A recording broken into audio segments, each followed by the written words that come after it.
sung goodbye for us. You have to say it, baby. And us in Texaco's.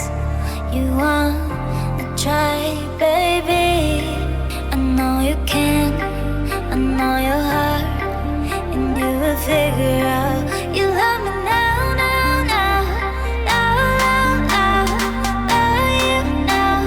I gotta leave you, love me now, now, now, now, now, love you now. I gotta leave.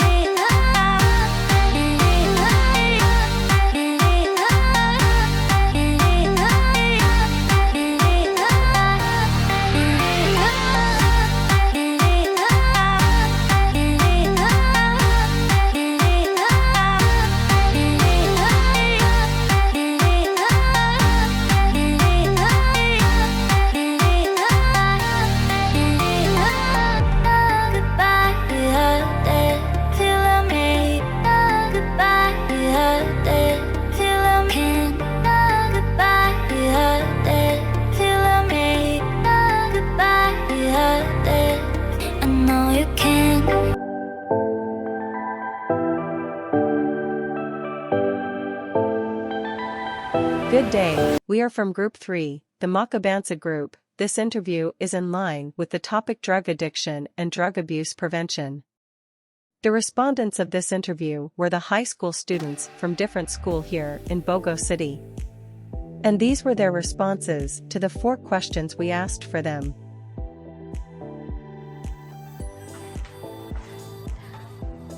Good day guys. Ako interviewon ron ang usa ka senior high school nga gikan sa CRMC. Can you introduce yourself? I'm Mariel Sikindao, usa ko ka estudyante sa SRMC. Ako siyang pangutanon in line sa atong topic nga drug addiction. Question number 1. What can you describe about the drug addiction in our country, the Philippines? As of today and from the past years in the government of our campaign, led by former President Rodrigo Duterte, drug addiction and drug addicts has lessened due to the implementation of Tokhang. Question number 2. What are the best practices on drug abuse prevention in your barangay? The barangay participate in the program in response to the advocacy of our mayor in Bugud at the city, creating the RIRI committee to facilitate appropriate measure and provide devices needed for the rehabilitation and reintegration of drug surrenderies. Kay tungod aning war on drugs, nga oplan Tokhang, gitagaan og chance sa mga adik na ma-surrender o mahunong sa ilang pag-adik-adik. Question number 3. Are you in favor of Tokhang? Yes, because it serves as a warning to drug users to stop in engaging such illegal activities. Kay mahadlok na sila nga ma-appeal sa extrajudicial killings. Kay naay mga vigilante nga mga pulis. The last but not the least, number 4 question. As a youth, what can you contribute on drug abuse prevention? As a youth, ang akong mabuhat is mo-attend ko og mga drug awareness program o whatever akong ma-learn is i-share na ko sa akong mga kaila and sa akong pamilya. Ang importance sa paglikay sa paggamit sa illegal nga drug o ang mga effect ani. O, mao na to guys. Thank you so much, Mariel, sa pag-share sa imong ideas sa amoa. You're welcome. Bye! I hope that one day the government will win this war against on drugs and everyone will say Yes to life and no to drugs. Thank you. What can you describe about the drug addiction in our country, Philippines? The drug addiction in our country has worsened. What are the best practices on drug abuse prevention in your barangay? The barangay leaders encourage all the people engaged in different activities in our community, such as coastal cleanup or any sports activity. Are you in favor of Tokhang? No, because there are drug users who want to change. It's better to give them a second chance. Stay in the jail than being killed. They are also pitiful. As a youth, what can you contribute to drug abuse prevention?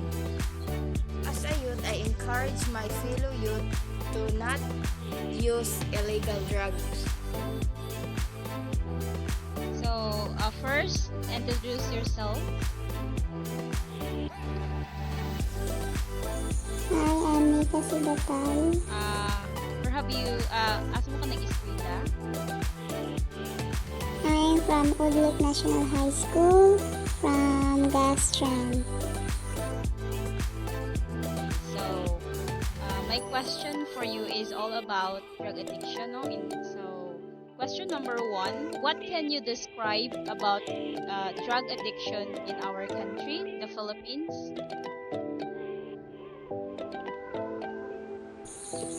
Since I was a child, drug addiction is of extreme and rampant in our country. It needs an effective strategies to stop it. And also, drug addiction in our country is higher now and of dangerous level because lots of young people are into it. Drug addiction in our country must be stopped now, as early as now, not Okay, tomorrow. that's a wonderful answer. So now let's proceed to question number 2. What are the best practices on drug abuse prevention in your barangay? Our barangay offers drug prevention awareness seminars, especially for the young people like me, that leads young people to be aware of the risk of using illegal drugs.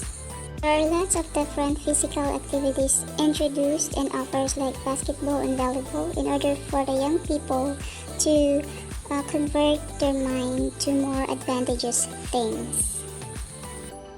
Okay, that's good, no? So, una siya ginaingon nga kuan kanang drug abuse prevention. So, medyo ka mo mo share sa imong knowledge sa other mga kabatanunan especially para ma-aware sila nga para dili sila mogamit sa drugs, no? And then let's go now to question number 3. Are you in favor of Tukhang? Yes, I am, because I know Tukhang is one way of how to stop the abuse of these illegal drugs, and if the government will not make an action about the high level of illegal usage in our country, nothing will happen. And even though lots were reported about killings connected to this program, but I still believe it helps to lessen the usage of these illegal drugs. Pero based sa ilang datong goal sa Tukhang no is to kanang Tukhang is to hangyo tukhangyo lang unta to, pero naay lain nga mga nahitabo hinuon mo nang ang mga tao nga murag wala na hinuon sila kauyon sa kato nga program sa gobyerno. So and now let's proceed to the last question number 4. As a youth, what can you contribute on drug abuse prevention? One of the young people who needs guidance not to walk astray, I can contribute on drug abuse through sharing my knowledge and ideas about the consequences of using illegal drugs. In this way, I can help my co-young people to be mature enough to establish between what's right and what's wrong. So, mao na siya kung gamit ka drugs, aduna na siya consequences. So thank you sa imong mga nindot nga tubag. Salamat sa time and God bless.